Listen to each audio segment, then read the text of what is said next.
Hi all, ನಮಸ್ತೆ ಎಲ್ರಿಗೂ. ನಮ್ಮ ವೈನಿಗೆ ಸ್ವಾಗತ.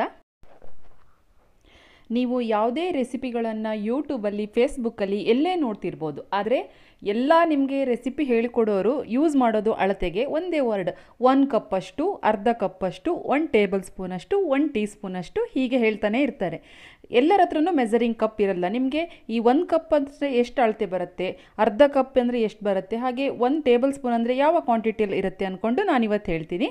ಹಾಗೆ ಬೇರೆ ಅಡುಗೆಗಳಲ್ಲಿ ಸ್ವಲ್ಪ ಅಳತೆ ಹೆಚ್ಚು ಕಮ್ಮಿ ಆದರೂ ಪರವಾಗಿಲ್ಲ, ಆದರೆ ಬೇಕಿಂಗ್ ಮಾಡುವಾಗಂತೂ ಈ ಟೇಬಲ್ ಸ್ಪೂನ್, ಕಪ್ ಅಳತೆಗಳು ತುಂಬಾ ವಿಡಿಯೋನ ಪೂರ್ತಿಯಾಗಿ ನೋಡಿ. ಈ 1 table spoon, 1 tea spoon, 1/4 tea spoon, ಅರ್ಧ ಕಪ್, 1 ಕಪ್, 1/3 ಕಪ್ ಈ ಥರ ಎಲ್ಲ ಅನುಮಾನಗಳಿಗೆ ಉತ್ತರ ಈ ವಿಡಿಯೋದಲ್ಲೇ ಇದೆ. ಬನ್ನಿ ವಿಡಿಯೋನ ಸ್ಟಾರ್ಟ್ ಮಾಡೋಣ.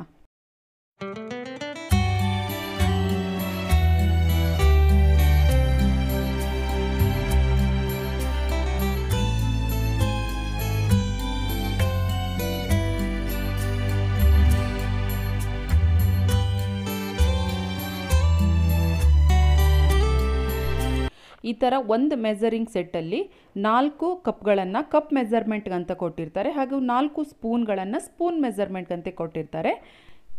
ಮೊದಲನೇದಾಗಿ ತೋರಿಸ್ತಾ ಇರೋದು ಇಲ್ಲಿ 1 ಕಪ್ ಮೆಜರ್ಮೆಂಟ್ ಅಂದರೆ ಈ ಕಪ್ಪನ್ನು ಬಳಸ್ತೀವಿ ಸಾಮಾನ್ಯವಾಗಿ. ಹಾಗೆ ಏನಾದರೂ ಲಿಕ್ವಿಡ್ ಮೆಜರ್ ಮಾಡಬೇಕಂದ್ರೆ ಇದರಲ್ಲಿ ml ಕೂಡ ಕೊಟ್ಟಿರ್ತಾರೆ. ಅಂದರೆ ಇದು 1 ಕಪ್ ಅಂದರೆ 250 ml. ನೆಕ್ಸ್ಟ್ ಬರುವಂಥದ್ದು ಅರ್ಧ ಕಪ್ ಅಂದರೆ ಇಲ್ಲಿ 125 ml ಅಂತ ಕೊಟ್ಟಿದ್ದಾರೆ. ಅದರ ನೆಕ್ಸ್ಟ್ ಇರೋದು 1/3 ಕಪ್ ಅಂದರೆ ಅರ್ಧ ಕಪ್ಗಿಂತ ಸ್ವಲ್ಪ ಕಡಿಮೆ, 1/4 ಕಪ್ಗಿಂತ ಸ್ವಲ್ಪ ಜಾಸ್ತಿ, ಇದು 80 ml. ಇನ್ನು ಕೊನೆದಾಗಿ ಉಳ್ಕೊಂಡಿರೋದು 1/4 ಕಪ್ ಅಂದರೆ 1/4 ಕಪ್. ನಾವೇನಾದರೂ ಲಿಕ್ವಿಡ್ ಮೆಜರ್ಮೆಂಟ್ ಮಾಡಬೇಕು ಅಂದರೆ ಇದು 60 ml ಅಷ್ಟು ಕೆಪಾಸಿಟಿಯನ್ನು ಹೊಂದಿದೆ. ಇನ್ನು ಸ್ಪೂನ್ಗಳನ್ನು ನೋಡೋದಾದರೆ ಮೊದಲನೇದಾಗಿ ಬರೋದು 1 ಟೇಬಲ್ ಸ್ಪೂನ್ ಅಂದರೆ 1 ಟೇಬಲ್ ಚಮಚ ಅಂತೀವಿ. ಇದು ಸಾಮಾನ್ಯವಾಗಿ ತಿಂಡಿ ತಿನ್ನೋ ಸ್ಪೂನ್ಗಳಿಗಿಂತ ಸ್ವಲ್ಪ ದೊಡ್ಡ ಸ್ಪೂನ್ ಬರುತ್ತೆ ನೋಡಿ, ಒಂದು ದೊಡ್ಡ ಚಮಚ ಅಂತ ಹೇಳ್ಬೋದು. ನೆಕ್ಸ್ಟ್ ಬರೋದಂದರೆ 1 ಟೀ ಚಮಚ ಅಂದರೆ 1 ಟೇಬಲ್ ಸ್ಪೂನಿನ ಅರ್ಧ ಭಾಗ, ಅಂದರೆ ಅದನ್ನ 1 ಟೀ ಸ್ಪೂನ್ ಅಥವಾ 1 ಟೀ ಚಮಚ ಅಂತೀವಿ. ನೆಕ್ಸ್ಟ್ 1/2 ಟೀ ಸ್ಪೂನ್ ಅಂದರೆ ಅರ್ಧ ಚಮಚ, 1 ಟೀ ಸ್ಪೂನಿನ ಅರ್ಧ ಕ್ವಾಂಟಿಟಿ ಇರುತ್ತೆ ಇದರಲ್ಲಿ, 1/2 ಟೀ ಸ್ಪೂನ್. ಇನ್ನು ಲಾಸ್ಟಲ್ಲಿರೋದು 1/4 ಚಮಚ ಅಂದರೆ 1/4 ಟೀ ಸ್ಪೂನ್, ಅಂದರೆ ಒಂದು 3 ಚಿಟಿಕೆ 4 ಚಿಟಿಕೆ ಅಷ್ಟು ಆಗ್ಬೋದು ಅಷ್ಟೇ, ಅದು ತುಂಬ ಚಿಕ್ಕ ಸ್ಪೂನ್.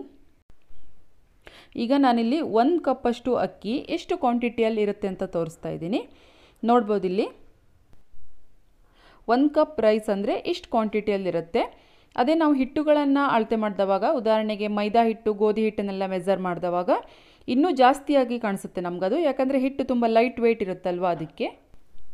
ಅದೇ ಮೆಜರಿಂಗ್ ಕಪ್ ಇಲ್ಲ ಅಂದರೆ ಮನೇಲಿ ಯಾವುದಾದ್ರೂ ಈ ಥರ ಸ್ಟೀಲ್ ಬೌಲ್ ಇರುತ್ತೆ ನೋಡಿ, ಇದರಲ್ಲಿ ಅದೇ 1 ಕಪ್ ರೈಸನ್ನು ಹಾಕಿದರೆ ನೋಡ್ಬೋದು ಇಲ್ಲಿ ನೀವು ಈ ಥರ 3/4 ಕಪ್ಪಷ್ಟು ಬರುತ್ತೆ. ಅಂದರೆ ಫುಲ್ ಆಗೋಕ್ಕೆ ಸ್ವಲ್ಪ ಕಡಿಮೆ ಇರುತ್ತೆ.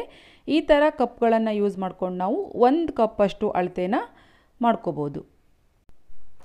ನೆಕ್ಸ್ಟ್ ಅರ್ಧ ಕಪ್ಗೆ ಈ ಥರ ಚಟ್ನಿ ಬೌಲ್ ಬರುತ್ತೆ ನೋಡಿ, ಇದರಲ್ಲಿ ಅರ್ಧ ಕಪ್ ರೈಸನ್ನು ಅಳತೆ ಮಾಡಿ ತೋರಿಸ್ತಾ ಇದ್ದೀನಿ. ಇದು ಸಹ ಹಾಗೆ ಫುಲ್ ಆಗೋಕ್ಕೆ ಸ್ವಲ್ಪ ಕಡಿಮೆ ಇರುತ್ತೆ, 3/4ಗಿಂತ ಸ್ವಲ್ಪ ಜಾಸ್ತಿನೇ ಬರುತ್ತೆ. ಇದು ಅರ್ಧ ಕಪ್ ಮೆಜರ್ಮೆಂಟ್ ಕಪ್ಪಾಗಿ ಯೂಸ್ ಮಾಡ್ಕೋಬೋದು.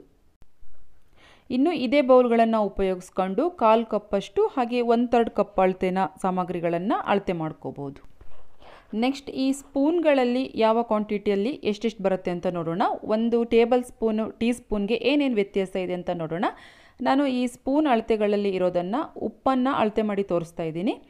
ಮೊದಲನೇದಾಗಿ 1 ಟೇಬಲ್ ಸ್ಪೂನ್ ಅಂದರೆ ಇಷ್ಟು ಕ್ವಾಂಟಿಟಿಯಲ್ಲಿ ಇರುತ್ತೆ. ನೆಕ್ಸ್ಟ್ 1 ಟೀ ಚಮಚ ಅಥವಾ 1 ಟೀ ಸ್ಪೂನ್.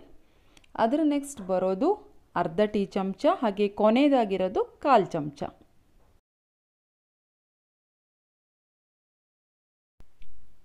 ನೋಡಿದ್ರಲ್ವ, ಈಗ ನಿಮಗೆ ಗೊತ್ತಾಗಿರ್ಬೋದು ಇದು 1 ಟೇಬಲ್ ಸ್ಪೂನ್, ಟೀ ಸ್ಪೂನ್, ಅರ್ಧ ಟೀ ಸ್ಪೂನ್ ಹಾಗೆ 1/4 ಟೀ ಸ್ಪೂನ್ಗೆ ಕ್ವಾಂಟಿಟಿಯಲ್ಲಿ ಎಷ್ಟು ಡಿಫ್ರೆನ್ಸ್ ಇರುತ್ತೆ ಅಂತ.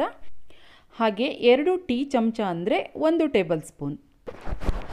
ಇನ್ನು ಮನೆಯಲ್ಲಿರುವ ಸಾಮಾನ್ಯ ಸ್ಪೂನುಗಳ ಬಗ್ಗೆ ಹೇಳಬೇಕಂದ್ರೆ ಎಲ್ಲರ ಮನೆಯಲ್ಲೂ ಈ ಥರ 3 ಸೈಜ್ ಸ್ಪೂನ್ ಇದ್ದೇ ಇರುತ್ತೆ. ಒಂದು ನಾವು ನಾರ್ಮಲಿ ತಿಂಡಿ ತಿನ್ನೋಕ್ಕೆ ಯೂಸ್ ಮಾಡೋ ಸ್ಪೂನು, ಇನ್ನೊಂದು ಅದಕ್ಕಿಂತ ದೊಡ್ಡದು, ಇನ್ನೊಂದು ತುಂಬ ಚಿಕ್ಕದಾದ ಸ್ಪೂನ್ಗಳು. ಇದು ನಾವು ಹೇಗೆ ಟೀ ಸ್ಪೂನ್, ಟೇಬಲ್ ಸ್ಪೂನ್ ಹಾಗೆ 1/4 ಟೀ ಸ್ಪೂನ್ ಅಳತೆಯಲ್ಲಿ ಬಳಸ್ಬೋದು ಅಂತ ನೋಡೋಣ. ಮೊದಲನೇದಾಗಿ 1 ಟೇಬಲ್ ಸ್ಪೂನ್ ಅಂದರೆ ನಾನೀಗ ಫಸ್ಟ್ ತೋರಿಸ್ತಾ ಇದ್ದೀನಿ ನೋಡಿ, ಆ ಸ್ಪೂನಲ್ಲಿ ಫುಲ್ ನೀವು 1 ಸ್ಪೂನ್ ತೊಗೊಂಡ್ರೆ ಅದು 1 ಟೇಬಲ್ ಸ್ಪೂನ್ ಅಳತೆಯಲ್ಲಿ ಬರುತ್ತೆ. ಹಾಗೆ ಎರಡನೇದಾಗಿ ನಾರ್ಮಲಾಗಿ ತಿಂಡಿ ತಿಂತೀವಲ್ಲ ಆ ಸ್ಪೂನಲ್ಲಿ 1 ಸ್ಪೂನ್ ಫುಲ್ ತೊಗೊಂಡ್ರೆ ಅದು 1 ಟೀ ಚಮಚ ಆಗುತ್ತೆ. ಅದಕ್ಕಿಂತ ಚಿಕ್ಕ ಸೈಜಿನ ಸ್ಪೂನಲ್ಲಿ 1 ಸ್ಪೂನ್ ತೊಗೊಂಡ್ರೆ 1/4 ಟೀ ಚಮಚ ಆಗುತ್ತೆ. ತುಂಬ ಬೇಕಿಂಗ್ ಏನಾದರೂ ಮಾಡ್ತಾಯಿದ್ರೆ ಅಥವಾ ಹೊಸದಾಗಿ ಯಾರಾದರೂ ಅಡುಗೆ ಕಲಿಯೋರು ಈ ರೆಸಿಪಿ ಚಾನೆಲ್ಗಳನ್ನು ನೋಡಿ ಅಡುಗೆ ಟ್ರೈ ಮಾಡ್ತಾಯಿದ್ರೆ ಈ ಥರ ಒಂದು ಸೆಟ್ಟನ್ನು ನಿಮ್ಮ ಕಿಚನಲ್ಲಿ ಇಟ್ಕೊಳ್ಳೋದು ಒಳ್ಳೆಯದು. ಹಾಗೆ ಇದು ತುಂಬ ಕಡಿಮೆ ಸ್ಪೇಸನ್ನು ಕನ್ಸ್ಯೂಮ್ ಮಾಡುತ್ತೆ. ಒಂದರೊಳಗಡೆ ಒಂದೊಂದನ್ನು ಈ ಥರ ಹಾಕಿ ಇಡ್ಬೋದು. ಹಾಗೆ ಈಗ ಆನ್ಲೈನ್ಗಳಲ್ಲಿ ಪ್ಲಾಸ್ಟಿಕ್ ಮೆಟೀರಿಯಲ್, ಸ್ಟೀಲ್ ಮೆಟೀರಿಯಲ್ ಈ ಥರ ತುಂಬ ವೆರೈಟಿ ಮೆಜರಿಂಗ್ ಕಪ್ಗಳು ಸಿಗುತ್ತೆ. 150ಇಂದ 200 ಒಳಗಡೆ ನಿಮಗೆ ಇದು ಸಿಕ್ಬಿಡುತ್ತೆ. ಕೆಲವೊಂದು ಲಿಂಕ್ಗಳನ್ನು ನಾನು ಡಿಸ್ಕ್ರಿಪ್ಷನ್ ಬಾಕ್ಸಲ್ಲಿ ಕೊಟ್ಟಿರ್ತೀನಿ, ಬೇಕಿದ್ದರೆ ಚೆಕ್ ಮಾಡ್ಬೋದು. ಅಡುಗೆ ಚೆನ್ನಾಗಿ ಬರಬೇಕು ಅಂದರೆ ಅಡುಗೆ ಮಾಡೋದ್ರ ಜೊತೆಗೆ ಅದಕ್ಕೆ ಬಳಸುವ ಸಾಮಗ್ರಿಗಳನ್ನು ಸರಿಯಾದ ಅಳತೆಯಲ್ಲಿ ತೆಗೆದುಕೊಳ್ಳೋದು ಕೂಡ ಅಷ್ಟೇ ಇಂಪಾರ್ಟೆಂಟ್. ನಿಮಗೇನಾದರೂ ಈ ಚಿಕ್ಕ ಮಾಹಿತಿ ಇಷ್ಟ ಆಗಿದ್ದಲ್ಲಿ ವಿಡಿಯೋನ ಲೈಕ್ ಮಾಡಿ, ಹಾಗೆ ನಿಮ್ಮ ಸ್ನೇಹಿತರೊಂದಿಗೆ, ನಿಮ್ಮ ಫ್ಯಾಮಿಲಿ ಮೆಂಬರ್ಸ್ ಜೊತೆಗೆ ಶೇರ್ ಮಾಡಿ. ಹೊಸದಾಗಿ ಯಾರಾದರೂ ನೋಡ್ತಾ ಇದ್ದರೆ ಚಾನೆಲ್ ಕೆಳಗಡೆ ಇರುವ ಸಬ್ಸ್ಕ್ರೈಬ್ ಬಟನ್ ಒತ್ತಿ ಚಾನೆಲ್ಗೆ ಸಬ್ಸ್ಕ್ರೈಬ್ ಆಗಿ ಪಕ್ಕದಲ್ಲಿರುವ ಬೆಲ್ ಐಕಾನ್ ಕೂಡ ಪ್ರೆಸ್ ಮಾಡೋದು ಮರಿಬೇಡಿ. ಇದರಿಂದ ನಾನು ಯಾವುದೇ ವಿಡಿಯೋ ಹಾಕಿದರೂ ನಿಮಗೆ ನೋಟಿಫಿಕೇಷನ್ ಬರುತ್ತೆ. ಸಿಗ್ತೀನಿ ಮುಂದಿನ ಇನ್ನೊಂದು ಇಂಟ್ರೆಸ್ಟಿಂಗ್ ವಿಡಿಯೋದಲ್ಲಿ. ಅಲ್ಲಿವರೆಗೂ ಧನ್ಯವಾದಗಳು.